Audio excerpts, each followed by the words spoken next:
में बैठे हुए सभी महानुभावों को संस्कृत दिवस और संस्कृत महोत्सव की बहुत बहुत बधाइयाँ देता हूँ।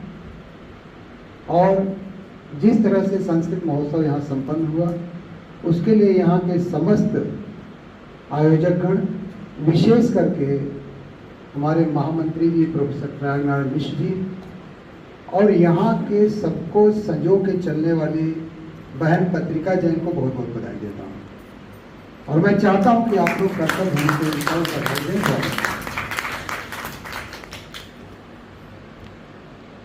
मंच पर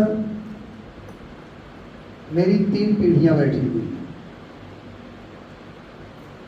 एक मेरे बड़े भाई हैं डॉक्टर निखिल दीक्षित जी, मुझसे 1 वर्ष सीनियर थे। प्रोफेसर अशोक कुमार कालिया जी के अंडर में उन्होंने भी पीएचडी किया। मेरे पूर्व के वर्ष के जीआरएफ थे यूजीसी के। मेरे मित्र बैठे हैं डॉक्टर रवि किशोर त्रिवेदी जी, और उन्होंने बिल्कुल सत्य कहा। लगभग 2 वर्ष तक एमए प्रथम वर्ष और एमए द्वितीय वर्ष साहित्य में हम लोग एक ही मेज पर बैठते थे। कारण ये था कि कक्षा में केवल 2 ही बालक थे, मैं और रवि किशोर, और बाकी सब बहनें थी। तो लगभग 3 तरफ बहनें बैठती थी और हम दोनों एक जगह एक मेज पर 2 कुर्सी के साथ हम लोग बैठते थे बेचारे। यही एमए प्रथम वर्ष में भी हम लोग 7 या 8 लड़के थे और लगभग 44 की संख्या थी बहनों की। तो हम लोग वहाँ भी किनारे कर दिए जाते थे, लेकिन किनारे बैठ के भी हम लोगों ने बड़ी एकाग्रता से अध्ययन किया। और आप सब लोग समझ रहे होंगे कि जब 44 बहनें हों और 3-4 भाई हों तो कितने दबाव में रहते होंगे। उसी दबाव में हम लोगों ने अध्ययन किया एमए प्रथम वर्ष द्वितीय वर्ष, साथ ही साथ पीएचडी किया। सेवा में आगे पीछे रहे, लेकिन मैंने आज बताया कि घूम के दुनिया गोल है, सब एक ही जगह आ जाते हैं।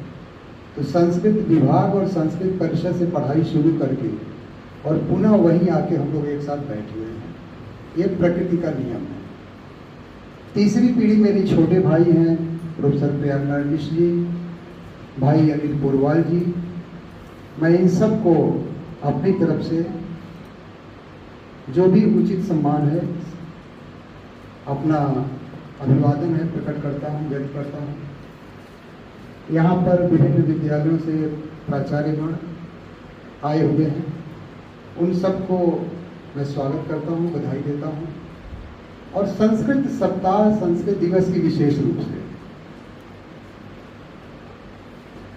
विषय की बात करें तो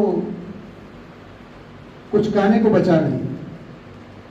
थोड़ा सा डॉक्टर रवि किशोर जी ने कहा और पूर्णाहुति कर दी हमारे डॉक्टर निखिल दीक्षित जी ने। जिस तरह से उन्होंने मंत्रों को विशेष रूप से सूत्रों में पिरोने की शैली रही है संस्कृत में, और ये बता दो केवल संस्कृत में ही है सूत्र शैली, बाकी सब जगह व्यास शैली चलती है। संस्कृत में आपको सूत्रों में बांधकर बताने की परंपरा मिलेगी। तो इन लोगों ने सूत्रों में सब कुछ बता दिया। और जो सबसे पहला सूत्र आदरणीय दीक्षित जी ने दिया, मैं वहीं से शुरू करूंगा, क्योंकि बाद में बोलने का एक फायदा बड़ा रहता है कि कुछ विषय सोचना नहीं पड़ता। बोलने वाले इतना विषय दे देते हैं कि आप उसी में चर्चा करते रहिए, बड़े अच्छे वक्ता हो जाएंगे। तो मैं भी वही नकल कर रहा हूँ। स्वानुभूत। हम 3 यहाँ आपको पढ़ाने के लिए नहीं बैठे।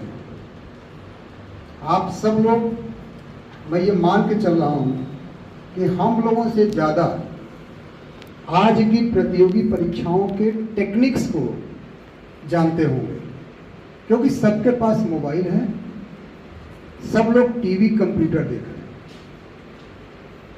मैं इसलिए कह रहा हूं कि जब हम लोग पढ़ते थे और कंपटीशन की तैयारी किए तो मोबाइल तो था ही नहीं। कंप्यूटर पहली बार मैंने देखा जब मैं ट्रेनिंग में गया, तो पहली बार कंप्यूटर मैंने देखा, कंप्यूटर कैसा होता है। आप सब लोग वो देख रहे हैं, तो सब कुछ अब कुछ छुपा नहीं है, सारी टेक्निक्स आप लोग जानते हैं। हम लोगों का जो अनुभव रहा वो केवल थोड़े शब्दों में बताऊंगा आपको।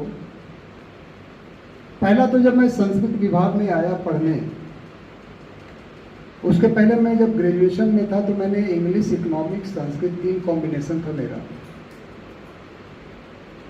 एमए में आने के बाद फिर आप सब जानते हैं एक ही विषय रह जाता है, फिर पीएचडी में जब आप आ गए फिर तो बहुत ही केंद्रण हो जाता है एक ही विषय का। कभी भी अन्य विषयों से अपने आप को काटने की कोशिश मत करिए। उदाहरण के लिए मैं बताऊं आपको, गणित विषय में पढ़ना है, एक पेपर देना है। मैं अभी घर में कल चर्चा कर रहा था कि जब मैं 10वें में था तो मेरे तिमाही में 50 में 5 नंबर और छमाही में 50 में 14 नंबर, कुल 19 नंबर आए थे। मेरे गुरुजी ने बहुत डांटा, तुम फेल हो जाओगे गणित में। मैंने फिर अगले जो 3-4 महीने बचे उसमें खूब मेहनत की और 68 नंबर मेरे आए। और उस समय जो परीक्षा दिए होंगे लोग जानते होंगे, 68 नंबर मतलब बहुत ज़्यादा नंबर। लेकिन मैंने वहाँ पे प्रणाम किया गणित को और ये कहा कि हे भगवान, कभी फिर गणित का सामना न पड़े। गलती किया मैंने, क्योंकि जब मैं परीक्षा देने कंपटीशन तैयारी शुरू किया तो जैसा अभी आदरणीय दीक्षित जी ने बताया, आपको मेंटल एबिलिटी में सबसे ज़्यादा सामना गणित से पड़ता है। और मैं बताऊं, मैंने फिर वही हाई स्कूल की और 8वीं की किताबें निकाली और गणित के जो बेसिक्स थे उनको लगाना शुरू किया। तब जाके मैं उस गति को पकड़ पाया जिसके कारण अनिवार्य विषयों में भी मुझे अपने जो संस्कृत और अन्य विषय थे, वैकल्पिक विषय, उनसे ज़्यादा नंबर मिले। तो एक तो किसी भी विषय से बचने की कोशिश मत करिए। अभी दीक्षित जी ने और त्रिवेदी जी ने बताया भी कि सभी विषय पढ़ने हैं। हम लोग संस्कृत के प्रांगण में बैठे हैं, मैं किसी विषय का नाम नहीं लूँगा, बस एक बात आपको बता दिया मैंने कि जो कुछ भी है देश में, समाज में, राजनीति, समाज, सांस्कृतिक विषय में कुछ भी आपका आता हो, कला हो, वास्तुकला हो, स्थापत्य कला हो, इतिहास हो, भूगोल हो, राजनीति हो, आर्थिक जगत के गतिविधियां हो, आंख, नाक, कान, सारी इंद्रियां खोल के रखनी है और एकाग्र रहना है। आपके आसपास कोई भी गतिविधि हो रही है, सब पर आपको पूरे ध्यान से देखना है कि कहां पर क्या हो रहा है। आप लोगों ने सबने सुना होगा, कई बार तो लोग कहते हैं सब चुटकुला है। इंटरव्यू में आप गए और सीधा किसी ने प्रश्न किया कि आप जहां से आए हैं कितनी सीढ़ियां चढ़ के आए हैं। सुना है आप लोगों ने? ये प्रश्न प्रायः इसी तरह के प्रश्न आते हैं वहां पर। इस प्रश्न का बहुत सही उत्तर नहीं होता है, क्योंकि अगर आप किसी बिल्डिंग की 4थी मंजिल पर जा रहे हैं तो इंटरव्यू लेने वाले ने सीढ़ियां गिनी नहीं है, ये मान के चलिए। लेकिन ये वो अपेक्षा करता है कि आप आए तो कम से कम इतना ध्यान रहे कि लगभग कितनी सीढ़ियां चढ़ी है। और अगर आपने झटके से बता दिया 44 सीढ़ियां, तो ये माना जाएगा कि नहीं, कम से कम आपने ये तो देखा होगा ना कि सीढ़ी चढ़ के आए।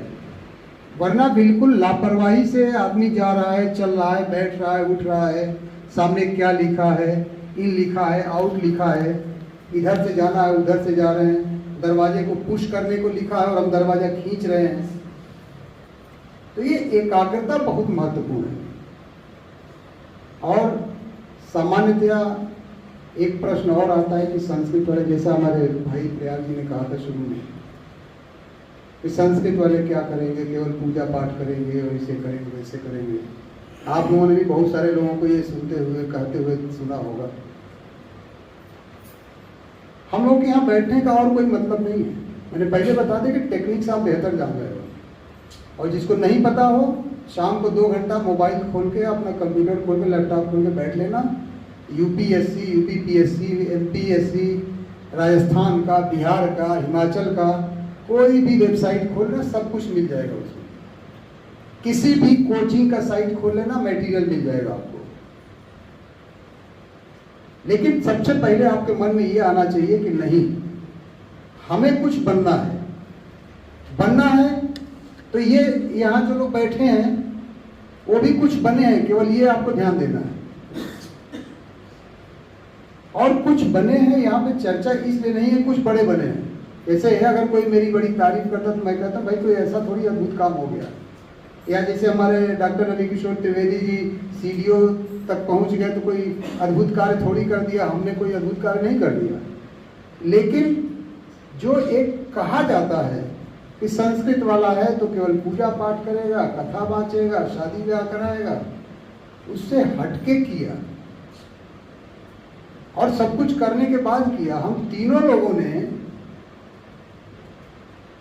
एमए करने के बाद यूजीसी की स्कॉलरशिप की जेआरएफ परीक्षा क्वालिफाई किया, पीएचडी किया पूरी ईमानदारी से, जेआरएफ एसआरएफ पूरे 5 वर्ष, और उसके साथ साथ तैयारी किया, और उसके साथ साथ इतिहास, भूगोल, गणित, अंग्रेजी जो दीक्षित जी और त्रिवेदी जी कह रहे थे।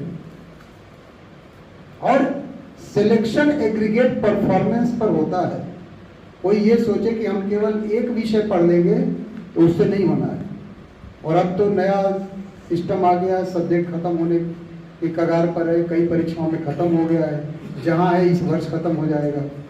तो आपके सारे जनरल सब्जेक्ट्स हैं। प्रीलिम्स में आपका एक जीएस का पेपर होता है, दूसरा सीसेट का होता है। सीसेट का फुल फॉर्म होता है civil services ability test. Ability test में आपके गणित के क्वेश्चन होंगे, मेंटल एबिलिटी क्वेश्चन होंगे, अंग्रेजी के क्वेश्चन होंगे, व्याकरण क्वेश्चन होंगे, कुछ भी हो सकता है। कहने का मतलब उसकी कोई सीमा नहीं है। बस आप एक समुद्र है उसमें अवगाहन कर सकते हैं। कैसे कर सकते हैं? पिछले 10 साल का पेपर उठाइए, करना शुरू करिए, उस पेपर में कहीं एक क्वेश्चन मिलता है तो उससे जुड़े हुए बाकी और 100 क्वेश्चन निकालिए। आपको लगता है कि नहीं इस पर आपको बेहतर पढ़ना है तो उसको और बेहतर पढ़िए। आपके बाकी विषय जो हैं सारे वो जनरल सब्जेक्ट हैं। आपको ये पता रहेगा कि पहले पेपर में क्या आएगा, दूसरे में क्या आएगा। तो आपको लेके इतिहास, भूगोल, राजनीति, अंतर्राष्ट्रीय खेल कूद, मैंने आपको संक्षेप में बता दिया कि कुछ भी जो आपके आसपास और इस दुनिया में घटित हो रहा है सब पर आपकी निगाह रहनी चाहिए। और जो अभी कहा गया कि सबसे अच्छी नौकरी और सबसे अच्छी डिलीवरी और रिजल्ट जो ह्यूमैनिटी वाले होते हैं वही देते हैं। प्रायः जो टेक्निकल एजुकेशन जैसे आईआईटी की बात होती है, बाकी सब है, तो एक स्पेसिफिक फील्ड में पढ़ते हैं तो सोसाइटी से थोड़ा सा उनका अलगाव हो जाता है। जैसे मेडिकल का स्टूडेंट है तो उसका एक थोड़ा सा अलगाव हो जाता है। लेकिन जो ह्यूमैनिटी वाले होते हैं, चूंकि समाज में रहते हैं, तो समाज को बेहतर देखते हैं, जज करते हैं, उनकी समस्याएं जानते हैं, गरीब की समस्याएं जानते हैं, अच्छे बुरे लोगों की समस्याएं जानते हैं, उनके विचारों को जानते हैं, इसमें बेहतर कार्य कर पाते हैं। तो हमें सब कुछ को समझकर और सब कुछ लेकर चलना है। एकाग्रता और धैर्य, अध्ययन आप करेंगे निश्चित रूप से। आपके पास पुस्तकें हैं, जहां पर जरूरत हो आप कोचिंग करिए, कोचिंग की सामग्री लीजिए। कोचिंग में जाने के 2 लाभ होते हैं। यहाँ किसी ने कोचिंग किया है कभी कंपटीशन के लिए? कंपटीशन तैयारी कौन कौन कर रहा, हाथ उठा दे जरा। केवल एक स्टूडेंट, अच्छा इधर ही है। आप लोगों ने कोचिंग किया है? कोचिंग करने का मैंने 2 फायदे देखे। पहला तो यह है कि आपको अच्छी पुस्तकें क्या क्या पढ़नी है उसकी जानकारी हो जाएगी। अच्छी पुस्तकें का तात्पर्य हम किसी लेखक की बुराई नहीं कर रहे, लेकिन ये मान लीजिए कि आपको कंपटीशन क्वालिफाई करने के लिए विद्वान होने की कतई आवश्यकता नहीं है। आप किसी विषय के बहुत बड़े विद्वान हो सकते हैं, लेकिन उस विषय की अगर कोई परीक्षा हुई और उसमें 100 क्वेश्चन आए तो हो सकता है आपसे बहुत कम जानने वाला बच्चा उसमें क्वालिफाई कर जाएगा, आप रह जाएंगे, क्योंकि उसने वो चीजें पढ़ी हैं जो उस कंपटीशन के पेपर में आने वाली थी या आ सकती थी। आपने उन चीजों को पढ़ा जिनका कंपटीशन से कोई मतलब नहीं, जिस पर कोई क्वेश्चन ही नहीं बनता। कोचिंग में आप जाएंगे तो आपको सबसे पहले यही बताया जाएगा कि आप इस विषय पर ये किताब पढ़िए। और कई बार आप देखेंगे कि एक विषय पे 4 किताब में 2 चैप्टर इस किताब के अच्छे हैं, 2 चैप्टर इस किताब के अच्छे हैं, 2 चैप्टर इस किताब के अच्छे हैं। हमारे भाई प्रोफेसर प्रयाग नारायण मिश्र जी बैठे हैं यहाँ पर, न जाने कितनी किताबें इन लोगों के सामने से गुजरती होंगी, लेकिन उसमें लोग बताते हैं देखो ये चैप्टर इस किताब में अच्छा लिखा है। और जब कभी आप किताब की दुकान पर किताब लेने जाएंगे, इलाहाबाद विश्वविद्यालय के सामने जो कंपटीशन की किताबों की दुकानें हैं, जिन भाइयों ने लिया होगा, वहाँ तो कई दुकानदार इतने एक्सपर्ट हैं कि वो बता देंगे आपको कि भाई साहब इसमें से ये चैप्टर पढ़िएगा, इसमें सांख्य दर्शन इनकी किताब में अच्छा है और वेदांत फलाने में अच्छा लिखा है, या कालिदास के ऊपर इस किताब में अच्छा लिखा है और भास के ऊपर में ये चैप्टर अच्छा लिखा है। तो आपको अच्छी पुस्तकों का ज्ञान हो जाता है, अच्छा मटेरियल मिल जाता है कि क्या पढ़ना है और किस चीज पर कम ध्यान देना है। दूसरा जो अभी चर्चा हो रही थी कि साथ वालों से चर्चा की जाए। आप घर में अकेले बैठ के 100 किताबें या 1000 किताब लेके पढ़ रहे हैं, आपको पता नहीं क्या पढ़ना है, और जो आपने पढ़ा उसमें आप आत्ममुग्ध हो गए थोड़ा पढ़कर। प्राय हम सबके साथ ये समस्या है, थोड़ा पढ़ते हैं लगता है समझ गए, बड़े विद्वान हो गए। लेकिन जब आप कंपटीशन की कोचिंग में बैठते हैं पढ़ने के लिए, और वहाँ जब आपको पता चलता है कि टीचर ने प्रश्न पूछा, आपको पता नहीं, और सामने एक लड़का खट से खड़ा होकर बोला, या अगर टेस्ट कराया उन्होंने 100 क्वेश्चन में पता चला आपने 25 क्वेश्चन सही किए केवल, और वहीं पे तमाम लड़के हैं, बाकी लड़के सब आपसे ज़्यादा, एक एक लड़के ऐसे होंगे कि 80 और 85 क्वेश्चन सही कर दिए, तब आपको लगता है कि हम पहाड़ की ऊंचाई से बहुत नीचे हैं और हमें बहुत बड़ा पहाड़ पार करना है। कहते हैं ना, ऊंट जब पहाड़ के नीचे जाता तभी उसको अपनी ऊंचाई समझना है। इसलिए कोचिंग या ग्रुप डिस्कशन बहुत आवश्यक है। उसमें जाएं, विषय के साथ कोर्स, कौन सी पुस्तक पढ़नी, कौन सा चैप्टर पढ़ना है, उसकी तैयारी करें, एकाग्र रहें। और ये कंपटीशन वगैरह पास करना कोई कठिन काम नहीं है। ये कोई कहे कि नहीं बड़ा कठिन है और तुमने ये विषय नहीं पढ़ा है, संस्कृत पढ़ा है तो क्या कर लोगे, और तुमने इतिहास पढ़ा तो क्या करोगे, ये सब कोई कहे तो उसको मत मानिएगा। मैंने इसी लखनऊ यूनिवर्सिटी की जो पब्लिक एडमिनिस्ट्रेशन में कोचिंग चलती, पता नहीं आज चलती कि नहीं, SC ST OBC की कंपटीशन कोचिंग चलती। जब मैं तैयारी कर रहा था, PhD कर रहा था, तो फिर किसी ने कहा कि आप हमारे यहाँ क्यों नहीं पढ़ाते। मैंने कहा कि आप पढ़वाइए, संस्कृत के बच्चे हो तो मैं संस्कृत की कोचिंग दूँ। उन्होंने कहा नहीं, संस्कृत तो कोई है ही नहीं हमारे यहाँ, संस्कृत की कोचिंग कोई लेता नहीं। तो मैंने कहा आप फिर जो विषय बताओ हम पढ़ा देंगे। तो उन्होंने कहा कि कौन सा, मैंने कहा फिर जब तैयारी करके पढ़ाना है, संस्कृत नहीं पढ़ाना तो कोई विषय पढ़ा देंगे। संयोग ऐसा हुआ कि 2 महीने या 3 महीने बाद उनके इंडियन इकोनॉमी के जो पढ़ाने वाले थे वो कहीं बाहर चले गए। तो उन्होंने हमसे कहा कि आप इंडियन इकोनॉमी पढ़ा पाएंगे क्या। मैंने कहा मुझे 10 दिन का मौका दीजिए। और 10 दिन बाद फिर मैंने लगभग 2 वर्ष तक उनके जितने बैचेज आए PCS के IAS के, सब में इंडियन इकोनॉमी पढ़ाया था। और पढ़ाते समय मुझे रंच मात्र भी ये नहीं लगता था कि हमें इकोनॉमिक्स हमारा विषय नहीं रहा है, हमने संस्कृत से पढ़ा है या इकोनॉमिक्स से इकोनॉमिक की बड़ी दूरी हमारी। उसके बाद धीरे धीरे करते हुए, मतलब जितने विषय रहेंगे आप सब में महारत हासिल कर सकते हैं, कंपटीशन क्वालिफाई कर सकते हैं, बशर्ते एकाग्रता।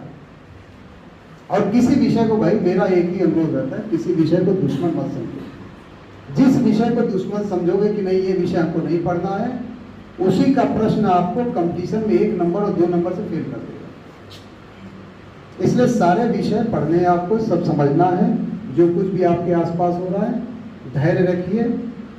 आपको कंपटीशन पास करना है, लेक्चरर बनना है, जो बनना है।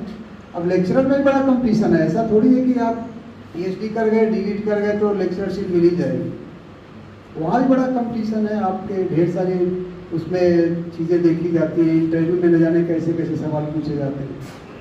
तो आपको पूरी तैयारी करनी है, तभी आपको सफलता मिलनी है, ये मान के चलिए।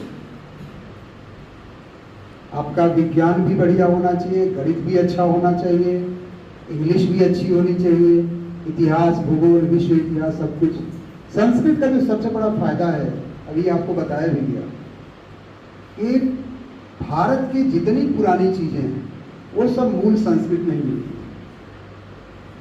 इसलिए अगर आपने संस्कृत पढ़ी है तो किसी भी दर्शन के विषय को तो आप चुटकी में निकाल देंगे, चाहे जो प्रश्न आ जाए उसका। आपको इतिहास के पुराने जितने अभिलेख, जितने ग्रंथ हैं, सब आपको संस्कृत में मिलते हैं। संस्कृत की एक दो चीजें और जो अक्सर लोग बताते हैं, संस्कृत के व्याकरण में जिसने अभ्यास किया है वो गणित में बड़ी सरलता से घुस जाता है, और गणित तो बड़ी आसानी से गणित के सवाल कर लेगा, क्योंकि सूत्रों में भी लगभग वही शैली चलती है, इति सिद्धम वाली। जैसे रेखा गणित में होता है ना, प्रमेय और निर्णय लास्ट में लिखते हैं इति सिद्धम, सूत्रों में वही सिद्धि करते हैं आप। मेधा शक्ति बढ़ाने के लिए सबसे अच्छा संस्कृत के व्याकरण को और संस्कृत के वेद के मंत्रों को माना जाता है, क्योंकि उनको याद करने में जिस प्रक्रिया का आप पालन करते हैं, जिस प्रक्रिया से चलते हैं, उसी प्रक्रिया से बाकी विषयों को भी आप याद कर लेते हैं। उच्चारण की शुद्धता अगर आपको लेनी है अपने जीवन में, तो संस्कृत भाषा के अलावा कोई भाषा है ही नहीं कि जो आपके वाणी के आरोह अवरोह के साथ साथ उच्चारण स्थान, आभ्यंतर प्रयत्न, बाह्य प्रयत्न के साथ साथ आपको एक एक अक्षर कैसे उच्चरित करना है वो सिखा दे। ये केवल संस्कृत में ही है। इसलिए संस्कृत पढ़ने वालों को ढेर सारे ऑप्शन और ढेर सारे प्लस पॉइंट वैसे ही मिल जाते हैं। आप लोग सब अच्छे होनहार छात्र हैं। बस मैं ये चाहता हूँ कि जब मैं कंपटीशन में आया था, मेरा सिलेक्शन हुआ, तो उस समय जब मैं ट्रेनिंग गया सीतापुर में, तो मेरी डीएम थी उमा वर्मा जी। तो उन्होंने बताया कि 65 में उन्होंने 65 या 66 में यहाँ से एमए किया था संस्कृत डिपार्टमेंट से। उनके बाद 73 में एक सिलेक्शन हुआ था अलका श्रीवास्तव जी का, वो भी संस्कृत से एमए थी। मैं भी उसी संस्कृत विभाग में, संस्कृत परिषद में आप ही लोगों से बैठ के हमने, त्रिवेदी जी ने, दीक्षित जी ने, सबने पढ़ाई की। ये परंपरा बढ़ाते रहिए आप लोग। हम लोग भी चाहते हैं कि कभी आज से 10 साल बाद, 15 साल बाद आए तो कोई आप लोगों में से बच्चा निकल के यहाँ हम लोगों के साथ आके बैठे, हम कहें कि नहीं देखिए ये आईएएस में सिलेक्ट हो गए, पीसीएस में सिलेक्ट हो गए या पीडीएस में सिलेक्ट हो गए। हम लोग को भी अच्छा लगेगा कि हमारा विभाग कितना अच्छा है, गौरवशाली परंपरा, उसका निर्वहन हमारे बच्चे कर रहे हैं। आप लोग इस परंपरा को बढ़ाइए, और मुझे लग रहा है कोई कठिनाई नहीं है कहीं पर, बस एकाग्रता और धैर्य जरूर रखिए, कभी घबराइए मत, और किसी विषय से खूब लड़िए जब तक कि उस विषय को, उस भाषा को दास न बना दीजिए। मैं आज के विषय पर इतना ही कहूँगा, बाकी सब बातें बहुत हो चुकी हैं। आज के इस कार्यक्रम में जिस तरह से हमारे प्रयाग जी ने, पत्रिका जी ने आयोजन किया, उसके लिए मैं उन लोगों को बहुत धन्यवाद देता हूँ। जो अतिथि हैं उनको भी धन्यवाद देता हूँ। भाई डॉक्टर राधी किशोर त्रिवेदी जी काफ़ी दिनों बाद परिषद में आए हैं, और मैं अनुरोध भी उनसे करूँगा कि अपना सहयोग, अपनी सेवा परिषद को जिस तरह से वो उचित समझे देते रहें। यहाँ आप लोगों का भी मार्गदर्शन करें, और हम लोगों को भी समय समय पर जो करनी है उसके बारे में बताते रहें। भाई अनिल पोरवाल जी बहुत अच्छा संचालन कर रहे हैं, उनको बहुत बहुत धन्यवाद। आप सबको यहाँ आने के लिए बहुत बहुत धन्यवाद। जय तु संस्कृतम, जय तु भारत।